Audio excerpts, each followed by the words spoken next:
Welcome to another edition of Billy's Books. I'm going to do yet another Star Wars book. There's so many.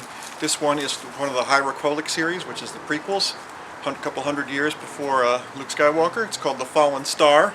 The obvious explanation for the star is Starlight Beacon, which is the super duper space station that was built to unite the Republic, and unfortunately it falls. The Starlight Beacon does. That is the main gist of this story. Is most of what's happened is on that space station. Not all the story, because of course there's many subplots, but the main story is some of the bad guys, the Nihil from the previous books, have snuck their way on to the station and are slowly sabotaging it. They eventually sabotage it to the point where there's no intercommunication. They're not able to communicate with each other within the station or reach out, and when they've achieved all those goals and made it impossible to escape or reach anybody, they blow a big bomb up. And that sets the space station out of its orbit, and also it breaks it, and so it starts slowly tearing itself apart.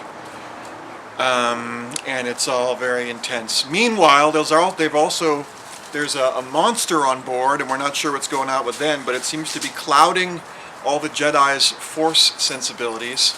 So they're struggling with that, and it's clouding not just their ability to sense stuff, but also to even think straight, so that when the problems come up, they can't figure out the solutions, and that drives them crazy. The monster is killing some of the Jedi. And when they go to find out what's wrong with it, they die, and they end up these little kind of gray charcoal mummies, which is very disturbing. And it seems to be the Jedi are dying, the Jedi Masters are dying, and their Padawans get to mourn.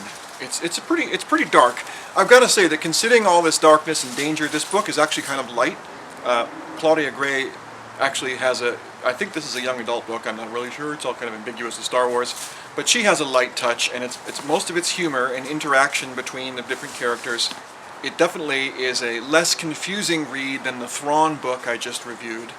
That writer, I love Thrawn and his character and all, but he does a lot of crazy cloak and dagger stuff. It's really hard to follow, with people fainting and giving one impression while doing another, and kind of trying to keep track of all that. This one, people are as they seem, and that works for me. In the previous books with these characters, there's a spaceship, a small civilian spaceship called the Vessel, and it is now owned by the teenage pilot girl. After some complexity from the previous story, the other two people on that ship are this hippie guy who actually is the pilot, and then this rock named Geode. And the running joke in the previous book and this one is that Geode is a member of the crew, but people when they come on, they're like, are they just messing with us? Because they look at the rock and it's just sitting there and it never moves. And they say stuff, like, he made some joke and Geode was unimpressed and things like that. So it continues though. I've got another quote from a recent one. So people, a whole bunch of spaceships, including theirs, is stuck on the deck of the Starlight Beacon, and like everybody else, they can't escape. And there's a bad seed also among the civilians, who's just a real jerk, and he just makes trouble, and he profits from the trouble. So his name is Coley Lynn, and he's trying to maybe even steal stuff from other ships.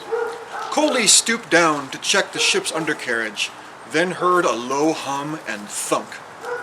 He stood upright with a jolt and saw that the ramp was down and he was being watched.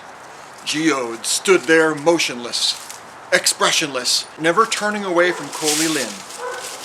You, Coley muttered. I heard a rumor you'd taken on other work, though I'm not sure why I thought there would be more than one ship in the galaxy willing to hire a rock. His jibe had no effect on Geode's hard, cold stare. I love the Geode stuff. If ever they make a movie or a TV show of one of these stories, the director will have a great time doing Geode gags. There's later on since everyone is sitting around in the docking bay and they can't leave, there's a lot of socializing going on. Of course, that bad seed is sowing dissent, but there's also other people who are socializing in a more pleasant way, and apparently Geode is flirting with this other guy's wife, and Affy, the girl who's on that ship, she reassures this guy, oh, don't you worry. Geode, he's just part of his own special species. They don't really do much interspecies mating or anything like that. It'll be all right. He's just gregarious. And the guy's like, oh, okay. And then she says to herself, oh, great. Geode's on the prowl again. I have other theories about the fallen star. The fallen star is obviously the Starlight Beacon, but it could also be some of the Jedi who are dying because, well, we don't know about Avar Kriss, because we don't see much of her, but there's this other guy, Stellan Gios, who has taken Avar's place as running the space station, and he falls victim to the monster as well. He's one of those people that doesn't quite die, but he encounters it, and so he enters like a coma and stuff. So these are fallen stars as well. If you think of the Jedi as stars, you can think of it that way. So overall, I'm going to say this book is an easier read and more pleasant than Thrawn, even though I like Thrawn a lot. This one is just more of a page turner. I plowed through it real quick. So if you can't do, review.